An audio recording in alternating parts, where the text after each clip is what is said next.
નમસ્કાર મિત્રો, મારી યુટ્યુબ ચેનલ ઉપર તમારા બધાનું સ્વાગત છે। તો જ્યારે 6 થી 8ની અંદર જે વેઇટિંગ લિસ્ટ બહાર પડેલું છે, વેઇટિંગ રાઉન્ડ, તેના વિશે આ વિડીયોના માધ્યમથી જોઈએ। કેટલું મેરિટ છે, કેટલી જગ્યાઓ આપેલી છે અને કઈ રીતે જોવું, ક્યારે બોલાવ્યા છે, તે આ વિડીયોના માધ્યમથી જોઈએ। તો સૌપ્રથમ આપણે એની અંદર DPE જે વેબસાઇટ છે તે આપણે ખોલવાની છે। DPE વેબસાઇટ ખોલ્યા બાદ અહીંયા આપણે DPE ગુજરાત લિંક તેની ઉપર જે છે ત્યાં જવાનું છે। તો તેની ઉપર જઈએ તો આ રીતે આપણે આપેલું છે કે ભાઈ આ રીતનું ડેશબોર્ડ ખુલે છે।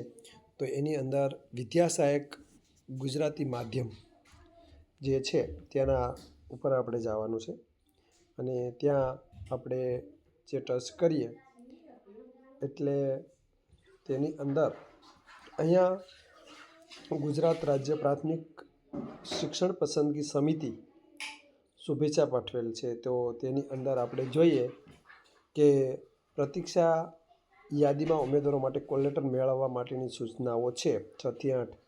તો એના ઉપર જઈએ તો આ રીતનું જે છે કે વિદ્યા સહાયક ભરતી 6 થી 8 ગુજરાતી માધ્યમ અને જેની વેઇટિંગ લિસ્ટ છે એમાં 1/11ની જે ભરતીની જાહેરાત છે તેની પ્રતીક્ષા યાદી છે।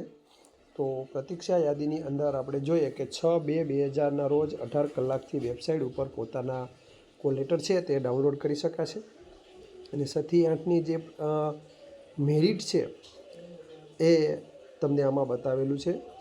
તો મેરિટ સુધી આપણે મેરિટ છે કઈ રીતે આ જોઈએ તો કોને કોને બોલાવ્યા છે, કોના કોલ લેટર ડાઉનલોડ થશે ને આ ઉમેદવારોએ 11/2ના રોજ જિલ્લા પસંદગી માટે એટલે ગાંધીનગર બોલાવવામાં આવેલા છે। તો ગાંધીનગર ત્યાં જવાનું છે।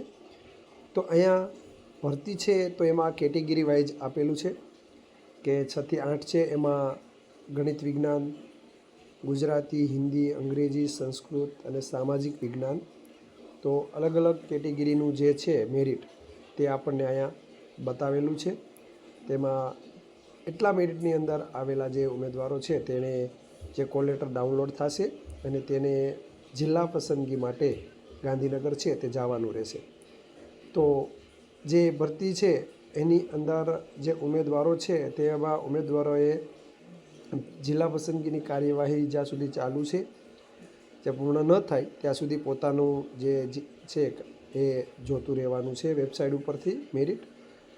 અને એવી જ રીતે જોઈએ તો જિલ્લા કક્ષાએ ખાલી પડેલી યાદીઓ છે તે કયા જિલ્લાઓમાં કેટલી ખાલી પડેલી યાદીઓ છે તે આ રીતનું લિસ્ટ છે એ કયા જિલ્લામાં કેટલી જગ્યાઓ છે, કેટેગરી વાઇઝ કેટલી છે, એ બધી જ જગ્યાઓ છે આ રીતને તમને બતાવશે।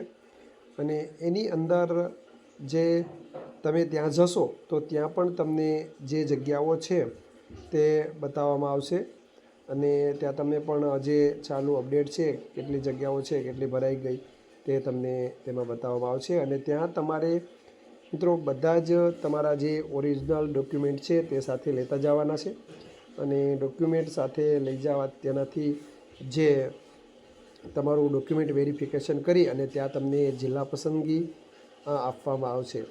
તો મિત્રો આ રીતે તેમની જગ્યાઓ છે કે જે વેઇટિંગ રાઉન્ડ છે જે બહાર પડેલો છે।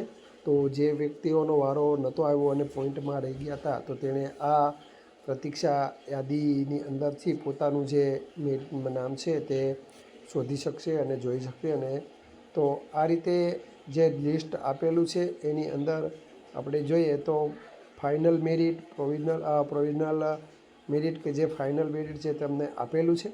તેના આધારે તમે ત્યાં જઈ જિલ્લા શિક્ષણ પસંદગી સમિતિની અંદર જઈ અને તમારો જિલ્લો છે તે સિલેક્ટ કરી લેશો। તો મિત્રો જો વિડીયોથી તમને માહિતી સંતોષકારક મળી હોય તો વિડીયોને લાઇક, શેર અને સબસ્ક્રાઈબ કરવાનું ભૂલશો નહીં। ધન્યવાદ।